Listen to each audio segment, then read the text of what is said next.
नमस्कार विद्यार्थ्यांनो. आज आपण 8वीच्या एका नवीन प्रकरणाला सुरुवात करणार आहोत. विज्ञान विषयातील प्रकरण क्रमांक 6 द्रव्याचे संघटन. या प्रकरणाला अभ्यासायला सुरुवात करत असताना सुरुवातीला थोडे आठवामध्ये आपल्यासाठी 4 प्रश्न त्यांनी ठेवलेले आहेत. पहिला प्रश्न आहे, द्रव्याच्या विविध अवस्था कोणत्या? तर आपल्याला सर्वांना माहिती आहे, स्थायीरूप द्रव्य, द्रवरूप द्रव्य आणि वायुरूप द्रव्य ह्या द्रव्याच्या 3 अवस्था आहेत. पुढे दुसरा प्रश्न त्यांनी ठेवलेला आहे, बर्फ, पाणी आणि वाफ यातील फरक काय? आपल्याला सर्वांना माहिती आहे की बर्फ हा स्थायू रूपामध्ये असतो, पाणी हा द्रव रूपामध्ये आहे आणि वाफ हे वायू रूपामध्ये आहे. म्हणजे solid state, liquid state and vapour state अशा 3ही अवस्थांमध्ये याचं अस्तित्व असतं, आपल्याला हे सांगता येईल. आणि शिवाय ह्या एकाच पदार्थाच्या वेगळ्या वेगळ्या 3 अवस्था आहेत. यानंतर पुढचा प्रश्न आहे, द्रव्याच्या लहानात लहान कणाला काय म्हणतात? तर याला अणू म्हणतात. हे प्रकरण क्रमांक 5 मध्ये आपण विस्तृत स्वरूपामध्ये याचा अभ्यास केलेला आहे. आणि शेवटचा प्रश्न आहे, द्रव्याचे प्रकार कोणते? तर द्रव्याचे प्रकार आहे स्थायीरूप द्रव्य, द्रवरूप द्रव्य आणि वायुरूप द्रव्य. म्हणजेच आपण काय पाहिलेलं आहे, द्रव्य म्हणजे पदार्थ. तर ह्या सगळ्या गोष्टी अभ्यासलेल्या आहेत. ह्या मागील गोष्टी मागील प्रकरणांवर अवलंबून आहे. यानंतर मागील इयत्तेमध्ये जे आपण पाहिलेलं आहे की भोवताली दिसणाऱ्या तसेच दृष्टीला दिसून न शकणाऱ्या सर्वच वस्तू कोणत्या तरी द्रव्यापासून बनलेल्या असतात. आणि या संदर्भातले सिद्धांत जे आहेत ते पिलव महर्षींनी इसवी सन पूर्व 6व्या शतकामध्येच मांडलेले आहेत. चला ठीक आहे, या नंतर पुढे सांगा पाहू. प्रश्न क्रमांक 1, द्रव्यातील 3 गटाचे वर्गीकरण करा. आता या ठिकाणी काही पदार्थ दिलेले आहेत, यांचं 3 गटामध्ये वर्गीकरण करायचे. कोणते 3 गट? स्थायू द्रव्य आणि वायू, शीतपेय द्रव्य, हवा वायू, सरबत द्रव्य, माती स्थायू, पाणी द्रव्य, लाकूड स्थायू आणि सिमेंट स्थायू ह्या गोष्टी. यानंतर पुढचा प्रश्न आहे, वर्गीकरणासाठी निकष म्हणून वापरलेल्या द्रव्याच्या अवस्था कोणत्या? तर आपल्याला स्थायू द्रव्य आणि वायू हेच तर निकष आपण वापरलेले आहेत. पुढे ह्या सगळ्या गोष्टी, आता हे निकष कसे वापरले, स्थायू द्रव्य आणि वायू हे कशा अवस्था आहेत, काय आहेत, या संदर्भातली माहिती पाहण्यासाठी आता आपण पुढे हे करून पहा मध्ये जाऊया. सुरुवातीला काय करायचं आहे की एक काचेची बाटली घ्यायची आणि या काचेच्या बाटलीमध्ये म्हणजे पारदर्शक बाटली घ्यायची, ज्याच्यातून आपल्याला आरपार दिसणार आहे. याच्यामध्ये काय घ्यायचं आहे, मोहरीचे दाणे घ्यायचे आहेत. तुम्हाला या चित्रामध्ये दिसतंय सर्वांना, या ठिकाणी हे मोहरीचे दाणे घेतलेले आहेत. आणि झाकणावर अशा प्रकारे एक फुगा घ्यायचा, सुईच्या मदतीने फुग्याच्या मध्यभागी छिद्र पाडायचं आहे. आणि अशा प्रकारे छिद्र पाडल्यानंतर त्यातून हा दोरा वोवला जाईल. आणि वोवल्यानंतर हा जो गोल भाग आहे हा काय करायचा आहे, ताणायचा आहे. आणि ताणल्यानंतर तो झाकणावर अशा पद्धतीने घट्ट बसवायचा आहे. ही सगळी प्रक्रिया केल्यानंतर आतमध्ये असणारे जे दाणे आहेत हे दाणे याच्यामध्ये टाकल्यानंतर पुढे आपल्याला काय करायचे आहे, एक क्रिया करायची आहे. काय क्रिया आहे? पहिल्यांदा त्यांनी सांगितल्याप्रमाणे सर्व क्रिया केल्यानंतर काय करायचं आहे, रबरी पडदा बाटलीच्या तोंडावर घट्ट बसवा. हे सगळ्या क्रिया या ठिकाणी झालेल्या आहेत. आणि आता काय करायचं आहे, पहिल्यांदा अलगद हा दोरा ताणायचा आहे. आणि अलगद हा दोरा ताणल्यानंतर, हा दोरा अलगद ओढल्यानंतर काय होतं,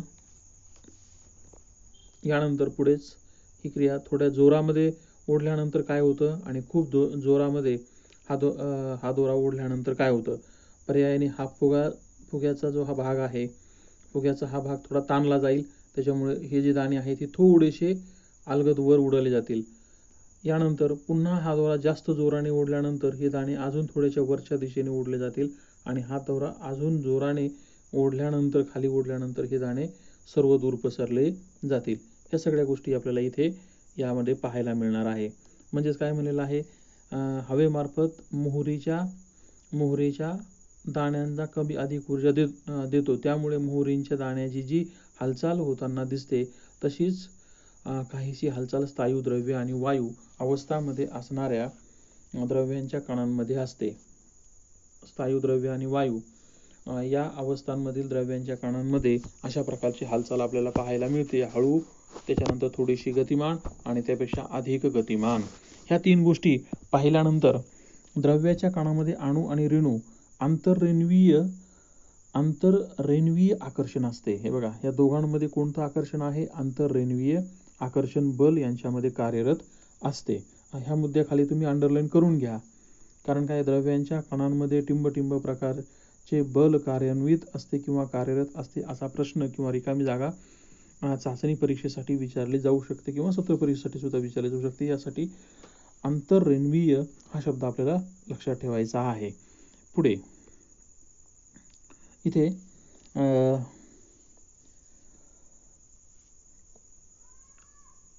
ह्या बलाच्या क्षमतेनुसार कणांच्या हालचालीचे प्रमाण ठरले जाते. म्हणजे ह्या दोघांमध्ये किती बल आहे या बलानुसार यांची हालचाल कशी होईल हे ठरलं जातं. यामध्ये स्नायूंमध्ये आंतररेणवीय बल अतिशय प्रभावी असते. म्हणजे जास्त प्रमाणामध्ये आंतररेणवीय बल असते. अशावरून तर या ठिकाणी तुम्हाला दिसेलच. ओके, यांच्यामध्ये अंतर अतिशय कमी असल्यामुळे यांच्यामध्ये असणारं बल किंवा शक्ती सुद्धा इतरांच्या मानाने जास्त आहे.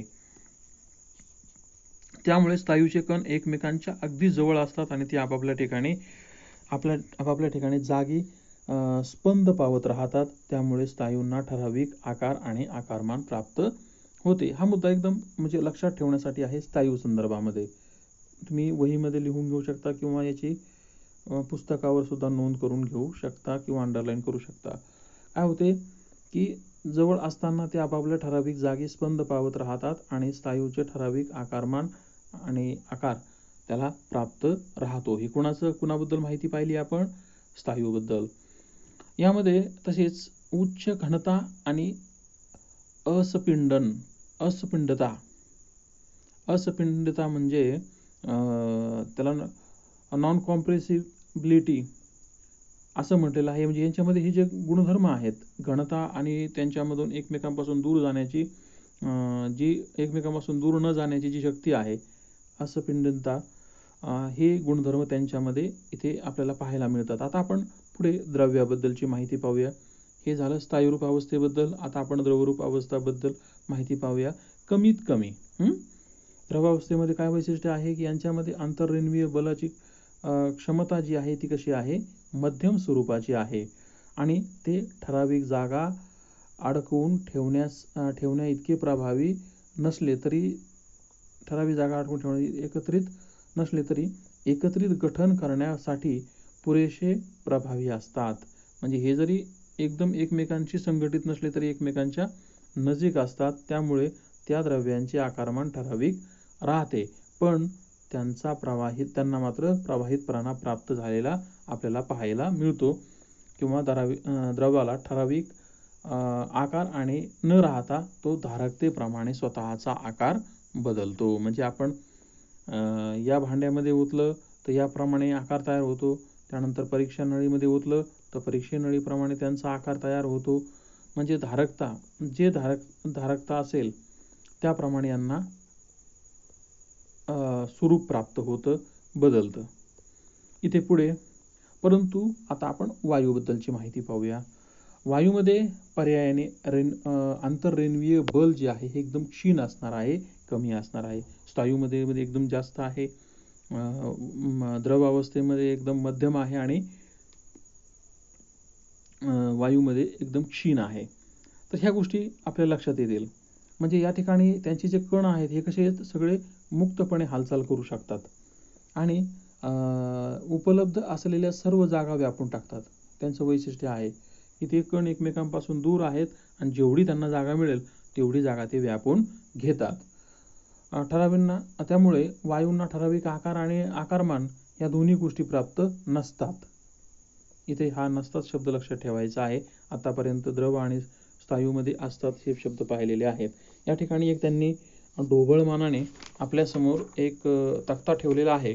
स्नायू, द्रव्य आणि वायू संदर्भात जे काही आपण अभ्यासलेलं आहे ते या ठिकाणी त्यांनी दिलेलं आहे. त्यांचा आकार, आकारमान, त्यांच्यानंतर सपिंडता, आंतररेणवीय बल आणि कणांमधील अंतर, या सगळ्या गोष्टी इथे दिलेल्या आहेत. तर ते तुम्ही व्यवस्थित अभ्यासायच्या आहेत. आणि खाली त्यांनी पुन्हा एक आपल्याला छोटासा चार्ट दिलेला आहे.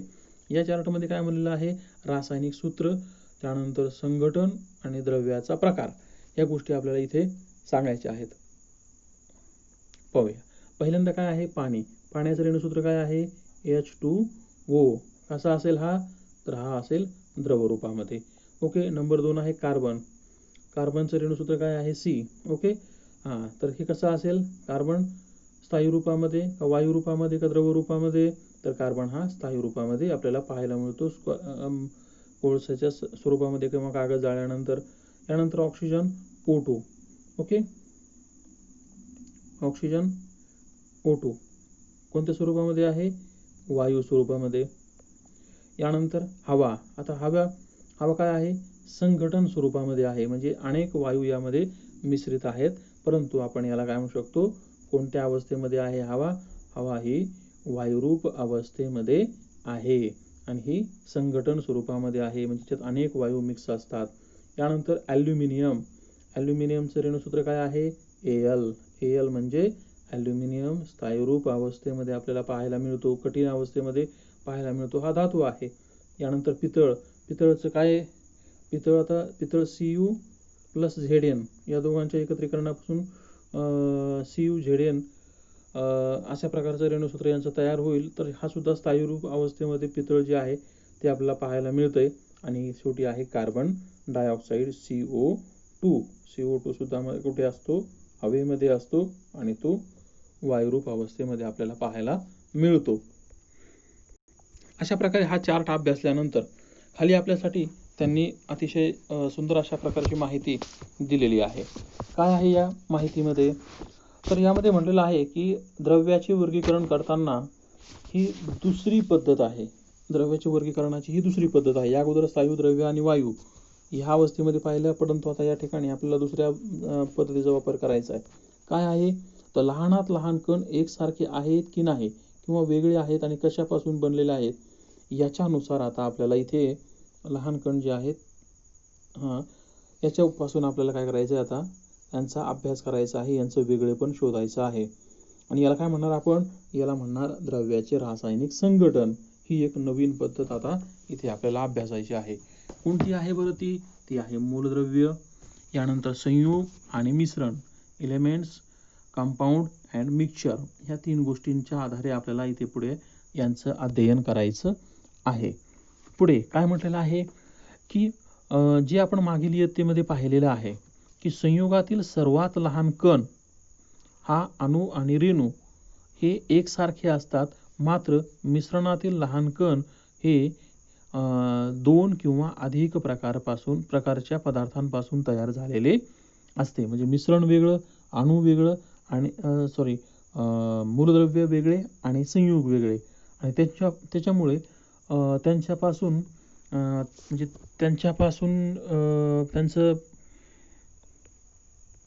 त्यांच्यामध्ये असणारी अणूंची आणि रेणूंची रचना सुद्धा एकमेकांपेक्षा भिन्न असते. तर पाहूया. पहिल्यांदा आपण मूलद्रव्याचा अभ्यास इथे करूया. या ठिकाणी मूलद्रव्य. मूलद्रव्याच्या लहानात लहान कणामध्ये एकाच प्रकारचे अणू असतात. आता उदाहरणार्थ ऑक्सिजनमध्ये कसे असणार आहेत अणू? सगळे ऑक्सिजनचे एक समान असणार आहे, बरोबर की नाही? आपण अणूचं रेणूसूत्र O2. ओके. म्हणजेच O अधिक O बरोबर काय होतो? O2 होतं. म्हणजे सगळे काय असतील? एकमेकांना जोडलेले Oच असतील. हे झालं हे झालं मूलद्रव्याबद्दल. म्हणजे अणूच्या जोडणीमध्ये आपण जे ऑक्सिजनचं उदाहरण पाहिलेलं आहे, यामध्ये रेणूमध्ये ऑक्सिजनचे 2 अणू जोडलेल्या स्थितीत असतात. ते लहान लहान कण रेणूमध्ये 2 किंवा अधिक प्रकारे सुद्धा एकमेकांना जोडलेले असतात. तर ह्या सगळ्या माहिती पाहिल्यानंतर आता आपण दुसऱ्या मुद्द्याकडे जाऊया आणि दुसरं आहे संयोग. आता संयोगामध्ये पाण्याचं उदाहरण घेऊया. आता पाण्यामध्ये काय झालेलं आहे? पाण्याचं रेणूसूत्र तुम्हाला माहिती आहे H2O. हायड्रोजनचे 2 अणू अधिक ऑक्सिजनचा 1 अणू बरोबर काय तयार होतो? पाण्याचा एक रेणू तयार होतो. हे आपल्याला माहिती आहे. ओके. आता ह्या सगळ्या गोष्टी पाहिल्यानंतर हे झालं संयोगाचं उदाहरण, बरोबर. 2 अणू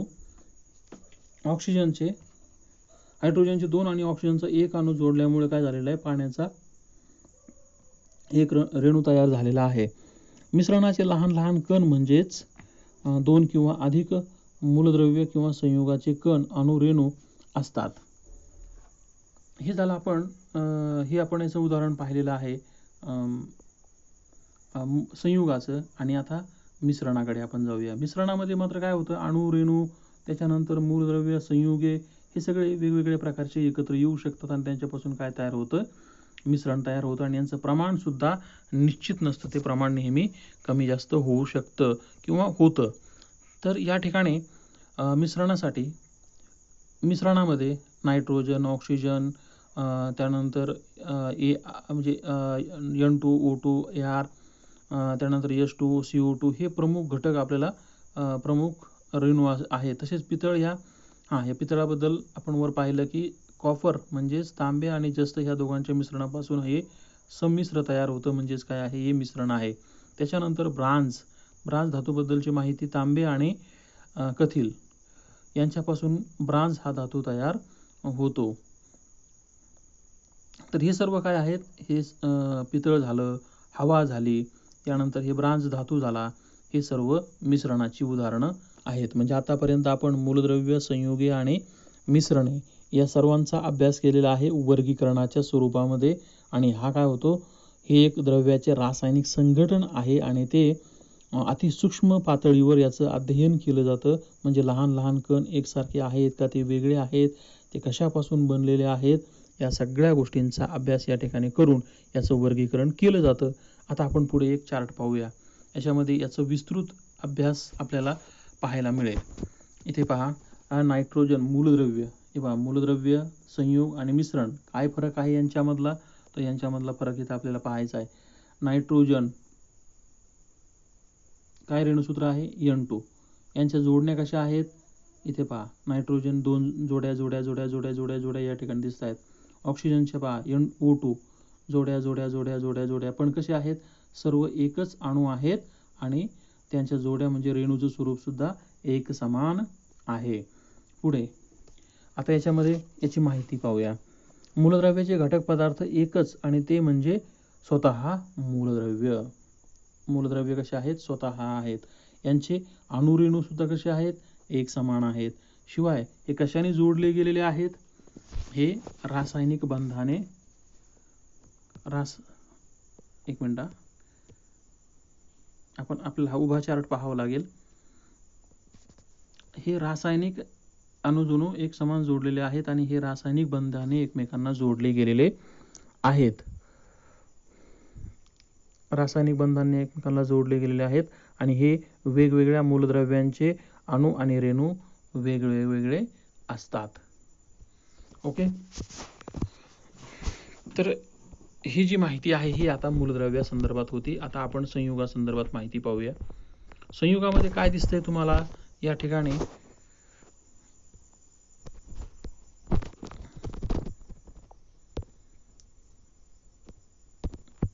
इथे संयुग आणि संयुगामध्ये नायट्रोजन डायऑक्साईड. नायट्रोजन डायऑक्साईड मध्ये काय तुम्हाला दिसतंय, एक नायट्रोजन, ऑक्सिजन, दुसरा नायट्रोजन आणि तिसरा ऑक्सिजन. म्हणजे N हे अणू आहे आणि हे O चे 2 अणू आहेत. अशा प्रकारची रचना इथे केलेली आहे. तशाच पद्धतीने NO नुसता नायट्रोजन ऑक्साईडचं नायट्रिक ऑक्साईडचं खाली उदाहरण दिलेलं आहे. यामध्ये सुद्धा तुम्ही पाहाल की अणू 2 वेगवेगळ्या प्रकारचे जोडले गेलेले आहेत. याच्यामध्ये आता आपल्याला काय पाहता येईल, तर ह्या संयुगामध्ये एकच संयुग घटक पदार्थ एकच व तो म्हणजे स्वतः संयुगाची जोडणी आहे आणि ती जोडणी स्वतः संयुगाचीच आहे, त्याच्या व्यतिरिक्त कोणी नाहीये. हा मात्र अणू नसून काय आहे, रेणूच्या स्वरूपामध्ये आहे. अणू 2 किंवा अधिक प्रकारचे आहेत. यामध्ये अणू 2 किंवा 2 पेक्षा अधिक सुद्धा असू शकतात आणि हे सर्वचे सर्व रासायनिक जोडणीने जोडलेले असतात. संयुगातील घटक मूलद्रव्यांचे प्रमाण ठरवितात. म्हणजे मूलद्रव्य कोणतं आहे, मूलद्रव्य किती प्रकारचे आहेत हे संयुगातील घटकावर अवलंबून असतं किंवा संयुगातील घटक हे मूलद्रव्याच्या प्रमाणावर ठरलं जातं. म्हणजे कोणतं इथं पहा, इथं नायट्रोजन आणि ऑक्सिजन दोघांचं मिश्रण आहे. पण काहीमध्ये नायट्रोजन, ऑक्सिजन यांचं प्रमाण कमी अधिक आहे. यानंतर पुढे आता आपण स्थायू अवस्थेकडे जाऊया. यामध्ये अजून एक मुद्दा सगळ्यात इम्पॉर्टंट राहिलेला आहे की संयुगाचे गुणधर्म घटक मूलद्रव्यांच्या गुणधर्मापेक्षा पूर्णतः वेगळे असतात, आणि याचं उदाहरण आपल्याला पाण्याच्या स्वरूपामध्ये नंतर पुढे पाहायचं आहे. यामध्ये नायट्रोजन N2 व NO2 यांचे मिश्रण आहे. इथे पहा, नायट्रोजनसाठी त्यांनी इथे 2 अणू वेगवेगळ्या प्रकारचे दिसतात, आणि या ठिकाणी 3 अणू एकमेकांना जोडणीमध्ये वेगळे दिसतात. ते NO2 आहे आणि हे फक्त N2 आहे. तर हे झालं मिश्रण.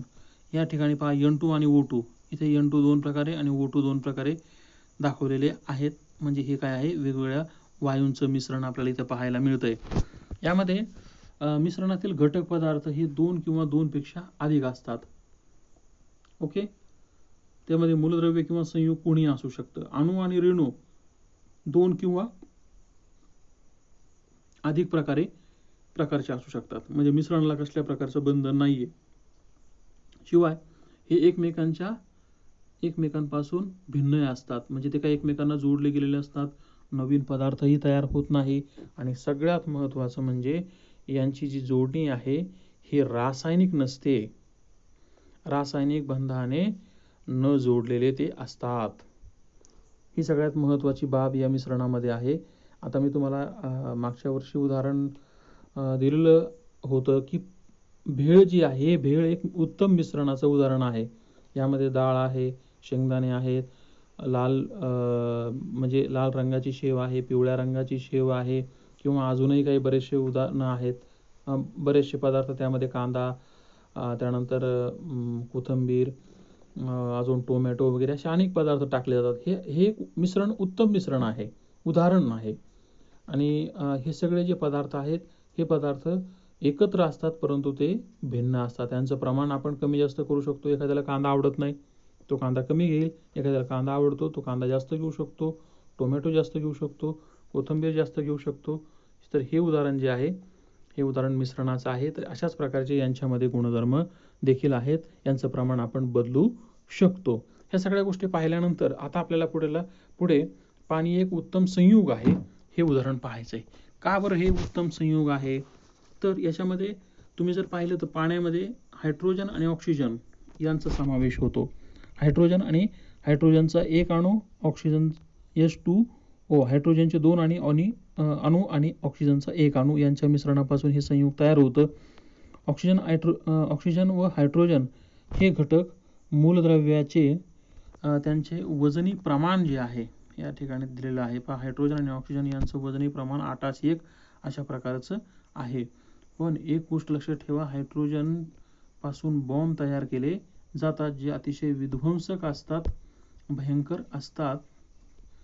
यानंतर आणि ऑक्सिजन काय करतो, ज्वलनासाठी मदत करतो. म्हणजे या दोन्ही गोष्टी कशा आहेत, वातावरणासाठी किंवा या सजीव सृष्टीसाठी भयंकर घातक आहे. परंतु यांच्यापासून तयार झालेला जो नवीन पदार्थ आहे, ह्या नवीन पदार्थांनी काय वैशिष्ट्य आहे याचं, तर याने ज्वलन काय करतो, नष्ट करतो. म्हणजे आग विझवण्याचं उलट तो काय करतो, काम करतो. आणि शिवाय पाणी हे ज्वलनशील नाहीये आणि ज्वलनाला मदत सुद्धा करत नाही. यामुळे काय होतं, उलट सजीव सृष्टीची निर्मितीला कारणीभूत पाणी आहे. यानंतर पुढे दूध एक उत्तम मिश्रण आहे. आता दूध हे मिश्रण कसं आहे, तर दुधामध्ये पाणी आहे, दुग्ध शर्करा आहे, स्निग्ध पदार्थ आहेत, प्रथिने आहेत आणि आणखी काही पदार्थ आहेत. हे सगळे नैसर्गिक पदार्थ दुधामध्ये असतात. आता हे दुधामध्ये असले म्हणून काय झालं, मग यांचं प्रमाण कमी जास्त होत नाही का, तर होतं. विविध घटक पदार्थ आहेत आणि हे वेगवेगळ्या प्रकारे असतात. आता उदाहरणार्थ आपण गाईचं दूध पाहूया. गाईचं दूध सर्वांना माहिती आहे. त्याच्यामध्ये काय आहे, स्निग्धाचं प्रमाण 3 ते 5% असते. परंतु याच्या उलट म्हशीचं जर दुधाचं प्रमाण पाहिलं तर हे 6 ते 9% असते. म्हणजे प्राण्यांना प्रत्येकांना दूध आहे, परंतु ह्या प्रत्येकाच्या दुधाच्या प्रमाणामध्ये कमी अधिकपणा आपल्याला दिसून येतो. यानंतर दुधाची गोडी. यानंतर काही प्राण्यांचं दूध खाण्यासाठी फार गोड लागतं. तर हे दुधाची गोडी जी आहे त्या दुग्ध शर्करावर अवलंबून आहे. त्याला लॅक्टोज असं म्हणतात. लॅक्टोज किती प्रमाणामध्ये आहे याच्यावर ह्या सगळ्या गोष्टी अवलंबून आहेत. तर चला पुढे पाहूया. मूलद्रव्याचे प्रकार, टाइप्स ऑफ एलिमेंट. खिळा, पत्रा, तांब्याची तार, ॲल्युमिनियम तार, कोळशाचा तुकडा, ह्या अशा अनेक वस्तू आहेत. आणि ह्या सगळ्या वस्तू आपण काय केल्या, जर सँडपेपरवर जर घासल्या. सँडपेपर म्हणजे काय, ज्याच्या तुम्ही लोखंडाला रंग देण्या अगोदर ज्या पेपरने घासता त्याला सँडपेपर असं म्हणून ओळखलं जातं. त्याच्यामुळे त्याच्यावरची जी घाण आहे ती निघून जाते आणि रंग घट्ट बसतो. तर प्रत्येक वस्तूवर, शिवाय हे ज्या वस्तू आहेत या प्रत्येक वस्तूवर जर तुम्ही हातोडीने जोराचा मारा केला तर काय होईल, तर हे आपल्याला पुढील तक्त्यामध्ये लिहायचं आहे. तर या ठिकाणी पहा. पहिलं काय आहे, लोखंडी खिळा. याचा पृष्ठभाग चकाकेल का, तर हो, लोखंडी खिळा आहे, तांब्याची तार आहे, ॲल्युमिनियम तार आहे, या सर्वांचे पृष्ठभाग चकाकतील, मात्र कोळशाचा पृष्ठभाग चकाकणार नाही. यानंतर ठोकल्यानंतर आकार काय होईल, पसरट कोणाकोणाचा होईल, तर या ठिकाणी याचा पसरट होईल, म्हणजे तांब्याचा, लोखंडाचा आणि ॲल्युमिनियमचा भाग पसरट होईल आणि याचा मात्र बारीक भुग्यामध्ये रूपांतर होईल. यानंतर खाली अजून एक उदाहरण दिलेलं आहे. पृष्ठभागावर चकाकी असणारी मूलद्रव्ये कोणती, तर ॲल्युमिनियम, कॉपर म्हणजे तांबे आणि लोखंड Fe, फेरस. ओके, तर याचं इथं तुम्ही तुमच्या पुस्तकामध्ये नोंद करून घ्या. Fe, Al aluminium, Cu copper. Okay. याच्यानंतर खाली काय म्हटलं त्यांनी, ठोकल्यानंतर पसरट होणारे पदार्थ कोणते, तर पुन्हा तेच पदार्थ येणार आहेत. कोणते कोणते, Au ॲल्युमिनियम पसरट होईल, त्याच्यानंतर Cu कॉपर पसरट होईल आणि लोखंड सुद्धा पसरट होईल. यानंतर पृष्ठभाग निस्तेज होणारा मात्र कार्बन आहे आणि ठोकल्यानंतर त्याचे तुकडा किंवा भुगा होणारा कार्बन आहे. तर हा चार्ट पूर्ण केल्यानंतर आता आपण पुढे पाहूया. लोह, ॲल्युमिनियम, तांबे आणि कार्बन हा चार्ट पूर्ण या ठिकाणी झालेला आहे. तर मूलद्रव्याची चकाकी, निस्तेजपणा, त्याचा वर्धनीयता आणि ठिसूळपणा असे भौतिक गुणधर्म आहेत आणि त्यांच्या आधारावर मूलद्रव्यांचे वर्गीकरण करता येते. म्हणजे भौतिक गुणधर्म आणि रासायनिक गुणधर्म याच्यावर सुद्धा मूलद्रव्यांचे वर्गीकरण होते. सुरुवातीच्या काळामध्ये मूलद्रव्यांचे वर्गीकरण फक्त धातू आणि अधातू, इथे दिसते तुम्हाला, धातू आणि अधातू याच्यामध्येच केलेलं होतं. परंतु पुढे आणखी काही मूलद्रव्यांचा शोध लागला आणि हे मूलद्रव्यांचा शोध लागल्यानंतर ही मूलद्रव्य धातू सदृश्य पाहायला मिळाले. तर आता आपण या पाठामध्ये धातू आणि अधातू या संदर्भात माहिती पाहूया. या ठिकाणी एक प्रयोग आपल्या समोर दिलेला दिसतोय सर्वांना. काय काय घेतलेलं आहे या प्रयोगामध्ये, साहित्य आहे बाष्पन पात्र, त्यानंतर तिवई आणि बर्नर इत्यादी. यानंतर रासायनिक पदार्थ कोणते आहेत, रासायनिक पदार्थ आहेत कापूर, त्यानंतर चुनखडी, धुण्याचा सोडा, मोरचूद, साखर आणि ग्लुकोज आणि युरिया, अशा प्रकारचे हे जे सगळे पदार्थ इथे घेतलेले आहेत. आता हे पदार्थ घेऊन काय करायचंय, तर हे पदार्थ या बाष्पन पात्रामध्ये ठेवायचे. खाली बाष्पन पात्र हे याच्यामध्ये हे पदार्थ टाकायचे आहेत क्रमाक्रमाने. खाली बर्नर चालू करायचं. हे स्टँडवर अशा प्रकारची मांडणी केल्यानंतर 5 मिनिटं यांना तीव्र उष्णता द्यायची आहे आणि तीव्र उष्णता दिल्यानंतर काय शिल्लक राहतं याचं निरीक्षण करायचंय. कापराऐवजी चुनखडी, धुण्याचा सोडा, मोरचूद, साखर, त्यानंतर ग्लुकोज आणि युरिया हे पदार्थ वापरून वरील प्रकारच्या कृतीमध्ये काय काय निरीक्षणे तुम्हाला दिसतात ही खालील तक्त्यामध्ये तुम्हाला लिहायची आहेत. इथे खाली तक्ता आहे, या तक्त्यामध्ये ह्या गोष्टी लिहायच्या आहेत. तर खाली काय म्हणलंय, बाष्पीभवन पात्रामध्ये अवशेष उरेल किंवा उरणार नाही. कापराचे तर उरणार नाही. अवशेषाचा रंग कसा असेल, रंग उरणारच नाही तर काय दिसणार आहे की नाही. चुनखडीचं काय होणार आहे, याच्यामध्ये काही भाग याचं बाष्प होईल आणि काही भाग उरणार आहे आणि अवशेष याचा रंग मात्र काळा राहणार आहे, म्हणजे कार्बन शिल्लक राहील. यानंतर क्रमाक्रमाने सगळ्या पदार्थांची माहिती आपल्याला इथे लिहिता येईल. म्हणजेच वरील प्रयोगामध्ये ज्यावेळेस आपण तीव्र उष्णता देऊ त्यावेळेस काही संयोगापासून जे अवशेष आपल्याला मिळणार आहेत यांचा रंग जो आहे तो रंग आपल्याला इथे काळसर मिळणार आहे. हा काळसर अवशेष म्हणजेच दुसरा तिसरा कोणी नसून काय असेल, तो कार्बनी पदार्थ असेल. संयुगे हवेमध्ये तीव्रपणे तापवली असता त्यांचा ऑक्सिजन बरोबर संयोग होऊन ते वायू रूपामध्ये काय होतात, मिसळतात. कोण? संयुगे. कोणाबरोबर त्यांचं मिश्रण होतं? ऑक्सिजन बरोबर. ह्या गोष्टी आपल्याला इथे ध्यानात ठेवायच्या आहेत. वायू बरोबर त्यांचा संयोग होतो. यानंतर काळ्या रंगाचा जो कार्बन शिल्लक राहतो याला काय म्हणतात? सेंद्रिय संयुगे किंवा कार्बनी संयुगे असं म्हणतात. हे बघा, संयुग जे आहेत ह्या संयुगाला वायू पदार्थ तयार होतो आणि तो ज्वलनात पूर्ण न जळल्यामुळे खाली जे अवशेष शिल्लक राहतात त्यांनाच कार्बनी संयुगे किंवा सेंद्रिय संयुगे असं म्हणतात. ही गोष्ट आता आपल्याला समजलेली आहे. पुढे कर्बोदके, प्रथिने आणि हायड्रोकार्बन म्हणजेच पेट्रोल आणि स्वयंपाक गॅस अशा द्रव्य सेंद्रिय संयुगाची बनलेली असतात. म्हणजे संयुगाची कोणकोणती उदाहरणं आहेत तर या ठिकाणी कर्बोदके आहेत, प्रथिने, हायड्रोकार्बन, पेट्रोल आणि स्वयंपाक गॅस ही सगळी संयुगे आहेत. खाली आता आपल्याला दुसरा प्रकार पाहायचा आहे, सेंद्रिय संयुगे. वर आपण सेंद्रिय संयुगे पाहिली. आता असेंद्रिय संयुगांबद्दलची माहिती आपल्याला इथे घ्यायची आहे. उष्णता दिल्यावर अपघटन होऊन मागे अवशेष उरतो ती असेंद्रिय संयुगे आहेत. उष्णता दिल्यानंतर कुणाला? संयुगाला. ज्या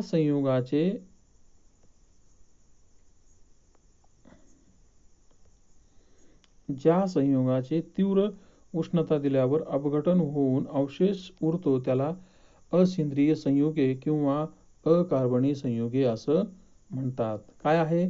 मीठ, सोडा, त्यानंतर गंज, मूर्छूत आणि चुनखडी ही असेंद्रिय पदार्थांची उदाहरणं आहेत. आणि याच्यामध्ये अजून एक प्रकार आहे, तो म्हणजेच जटिल संयुगाचा. काय आहे ह्या जटिल संयुगाचा प्रकार? तर जटिल संयुग म्हणजे रेणूमध्ये अनेक अणूंनी तयार झालेली जटिल संरचना. म्हणजेच काय आहे? ह्या संरचनेमध्ये मध्यभागात धातूच्या अणूंचा सुद्धा समावेश होऊ शकतो. म्हणजे संयुगामध्ये धातूंचा वापर या ठिकाणी झालेला आहे. आणि ह्याचं एक B12 हे एक उदाहरण त्यांनी दिलेलं आहे, ते आपल्याला इथं लक्षात ठेवायचं आहे.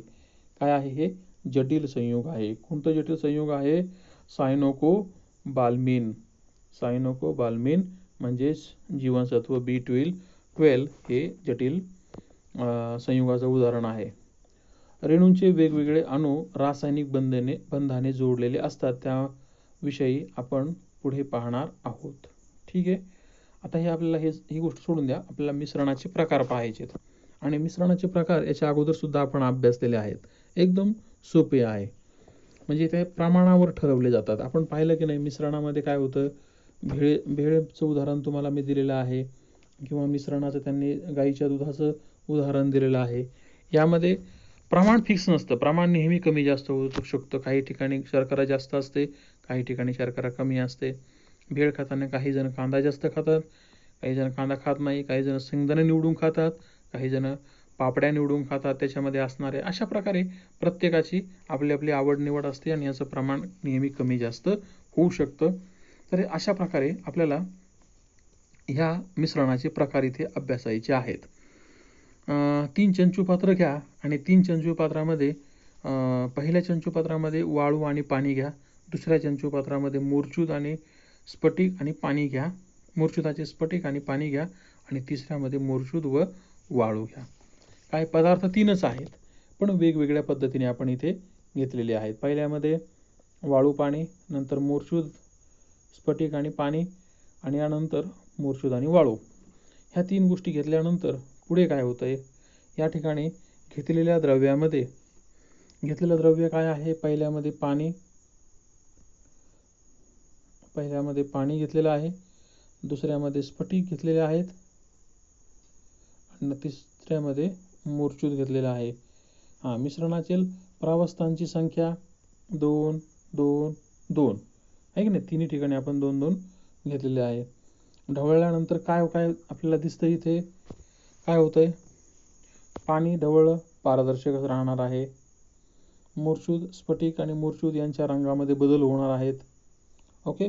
आणि मिश्रणाचे प्रकार म्हणजे यामध्ये मिश्रण झाल्यानंतर काय काय आपल्याला तयार होतं हे खाली त्यांनी दिलेलं आहे. एकसारखे संघटन असलेल्या द्रव्याच्या भागाला प्रावस्था असं म्हणतात.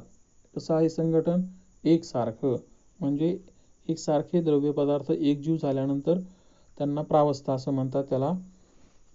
त्याच्यानंतर पुढे ढवळल्यानंतर वरील कृतीमध्ये चंचुपात्रामध्ये प्रत्येक किती अवस्था दिसतात, जेव्हा मिश्रणामध्ये सर्व घटकांची मिळून एक प्रावस्था असते तेव्हा त्याला समांगी मिश्रण असं म्हटलं जातं. म्हणजे परिपूर्ण मिश्रण झालं,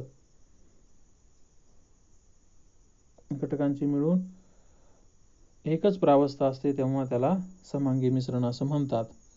म्हणजे उदाहरणार्थ पाणी आणि पाण्यामध्ये साखर मिसळते, या दोघांचं मिश्रण झालं तर काय होईल, ते समांगी होईल.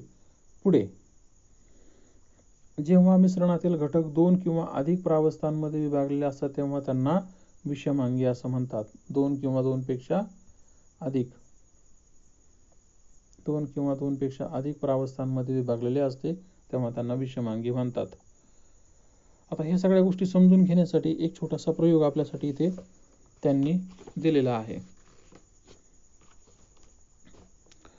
काय म्हटलेलं आहे त्यांनी इथे, ठीक आहे, व्हिडिओचा वेळ फार वाढत चाललेला आहे, आपण पुढच्या तासिकेला या संदर्भातली माहिती